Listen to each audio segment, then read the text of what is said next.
Hello my dear friends, you're on the Military Summary channel, and today we will discuss the situation in Ukraine on the 3rd of October of 2024. Today we have a lot of very interesting updates, so let's start. And first we're going to talk about the South Donetsk direction, where the Russians, according to the Minister of Defense of Russian Federation, managed to establish complete control over the settlement of Ugledar. This information today on the 3rd of October was confirmed by the Minister of Defense. I'll remind you that on the 1st of October we already received significant number of videos with Russian flags all over the entire territory of Ugledar, and according to the geolocations and according to videos we were receiving, the Russians physically established control over Ugledar on the 1st of October. But most likely just today, on the 3rd of October, the Russians finished declaring and securing operation. And now that means that the Russians are ready to move further and to move further in the northern direction. As for the northern direction, during the previous 24 hours, the Russians mainly were concentrated on these facilities. The Russians published significant number of videos of how they were bombing and attacking the Ukrainian positions at the territory of this area.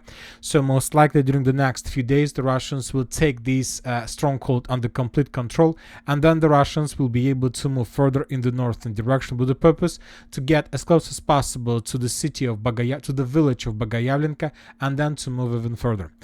Also, we had additional reports about the situation between the village of Prichistovka and Novoukrainka. The Russian sources published the video on how their artillery forces were bombing and attacking the Ukrainian positions a little bit further to the south of Novoukrainka. So most likely during the upcoming days we're going to see additional attempts from the Russian side to attack in the direction of the village. So the Russians most likely are going to attack using this road. Let's continue with Katerinovka. I'll remind you that just yesterday some pro-Russian sources reported that the Russians managed to improve their position significantly between the village of Konstantinovka and the village of Vadiana. Basically, the Russians reached the outskirts of the village, and most likely during the next few days the Russians are going to make first attempts to attack this territory. Furthermore, during the previous 24 hours we got video how the Russians were bombing and attacking the Ukrainian positions on the territory of Yelizavetovka. For example, in this video we can see the redeployment of Ukrainian forces, the movements of Ukrainian troops, additional evacuation or support machines that were entering the territory of Yelizavetovka, and how the Russians were bombing the Ukrainian positions. Now let's move further and let's talk about the most important area. We are going to discuss the situation in the Kurakhove direction, and the most important updates are coming on the line between the village of Maximilianovka and the village of Ostrivskaya. As you can see, we have additional changes on the ground. According to information we have, the Russians, as a result of offensive operation, managed to break through the Ukrainian defense belt and to enter the village of Ostrivskaya. This information was provided us by pro-Russian mapper. So summarizing everything, the Russians managed to break through the Ukrainian defense belt and to reach the Vovcha River or Kurakhove water reservoir. So we are talking about these water reservoirs. This is very important progress because the Ukrainians used to have this area between Vovchenka, Ostrivskaya and Kurakhove itself. Let's add some roads on map. Using this road, the Ukrainians still were able to evacuate forces from the area of Kurakhovka and from the Nivoyskaya Cauldron.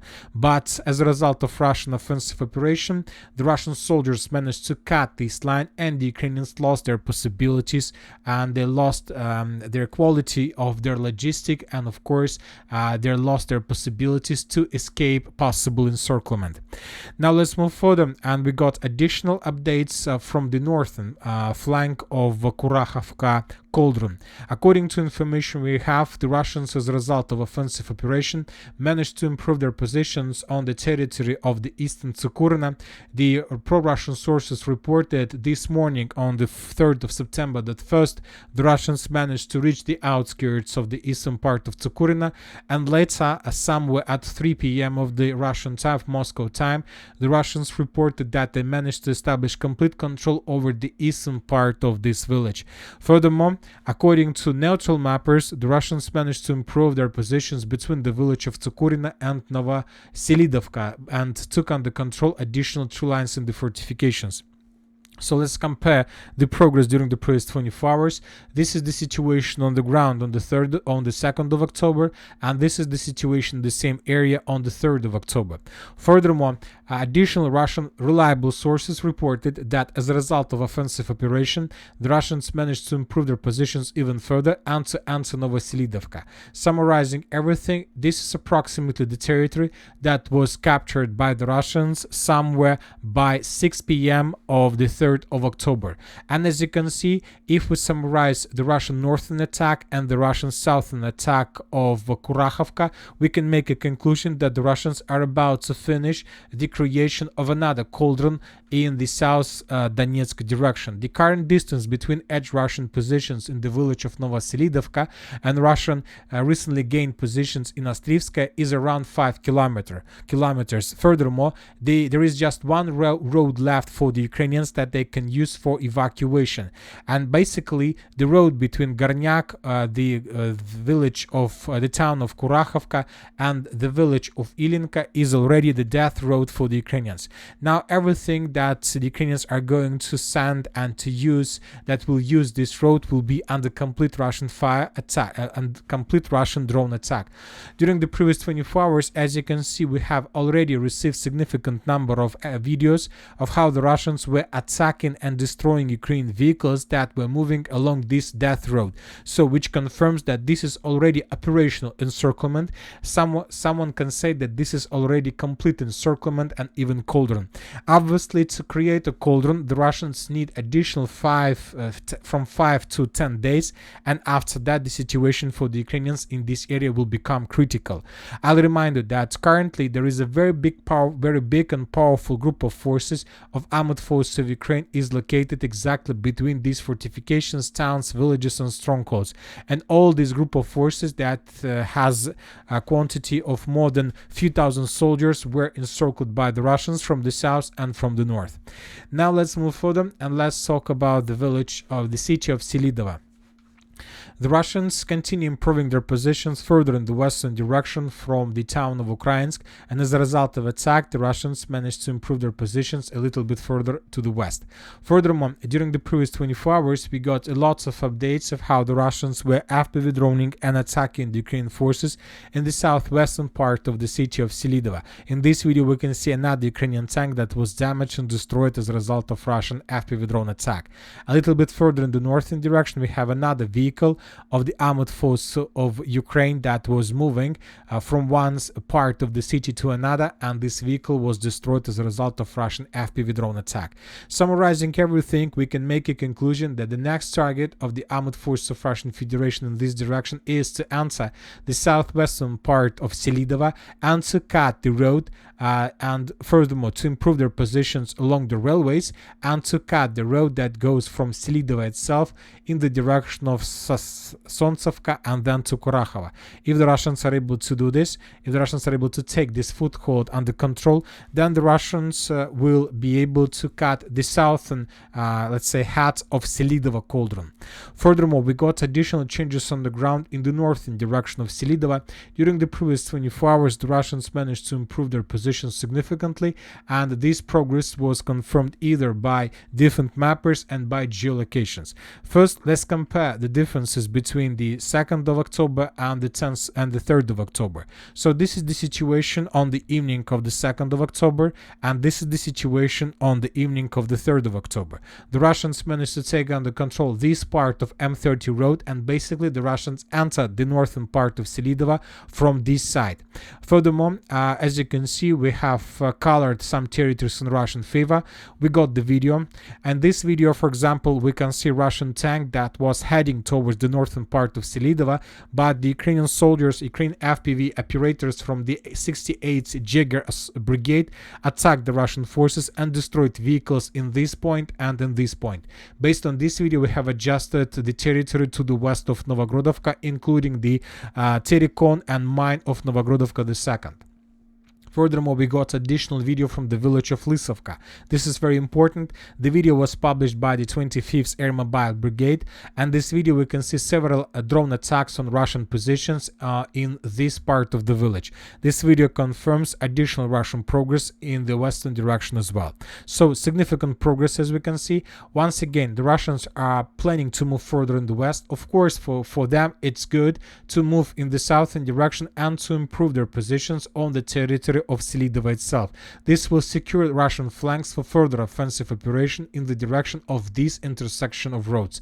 If the Russians are able to get here, this is going to be the second cauldron for the Ukrainians in the Pokrovsk direction. The first one is for the Ukrainians that are currently already blocked between Gornyak, Zaryane and Kurakhove, and this is going to be the second cauldron for the Ukrainians on the territory of the city of Selydove.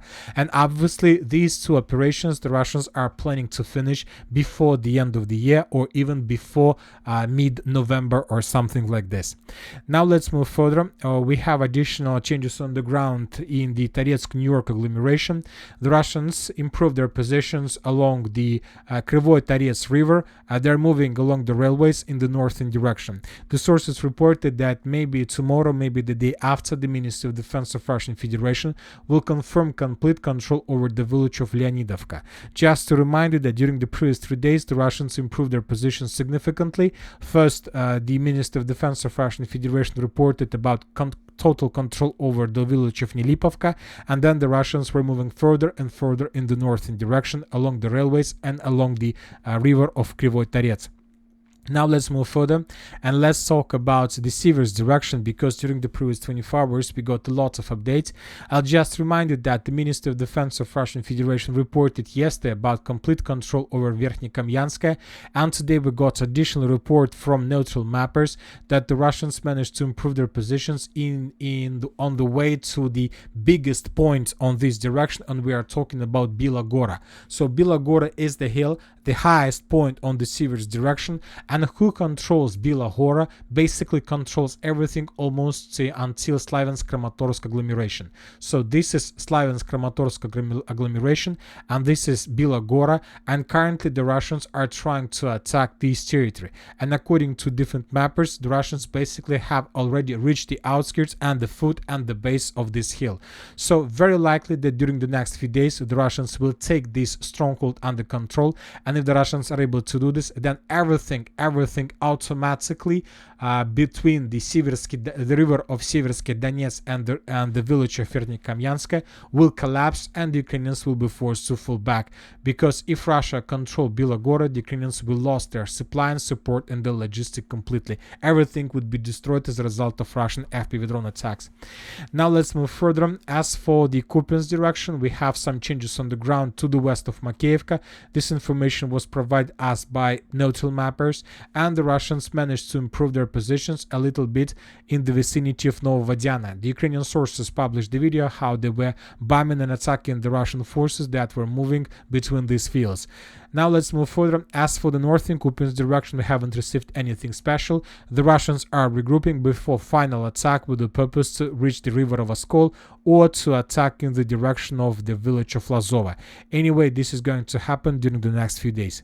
As for the Kursk direction, during the previous 24 hours, we received significant number of updates from the eastern flank. As you can see, the Russians were bombing and attacking the Ukrainian forces significantly with the use of different artillery rounds and with the use of aviation bombs. So the Russians are preparing the foothold before further offensive operation. The Ukrainians currently are in a very big trouble. The Ukrainians can't evacuate forces from this area in favor of the Pokrovsk direction or in favor of the Siversk direction. They are forced to keep significant number of forces exactly on the Russian side, on the territory of Russian Federation. They can't evacuate soldiers, and the Russians are using this situation in their favor. The Russians are bombing and attacking the concentration of Ukrainian forces, and when they see then when this or that direction is weak, the Russians begin offensive and they take additional territories under control. As for the Glushkova area, We have some changes on the ground. There are very heavy clashes, but as for the 3rd of October, both sides, either the Russians and the Ukrainians, are regrouping before future battles that might take place tomorrow or the day after. The most important is that the newest NATO Secretary General Mark Rutte arrives in Kiev, and there were a lot of talks with Zelensky. NATO confirmed their way and their approach to support Ukraine in the future. According to Rutte, Ukraine is close to NATO as never. NATO is going to continue to support Ukraine, and the most important, according to him, NATO will lift any restrictions to attack deep inside of the territory of Russia during the next meeting in Ramstein. So Russia, it's better to prepare for Russia before the next meeting, so that we have a certain deadline, a certain point in time that the Russians will use in their own favor. And that's it for today. Military Summary channel reminds we condemn any violence in the world. Thank you for watching. Subscribe to my channel, put your likes to my Patreon, and have a good day. Bye bye.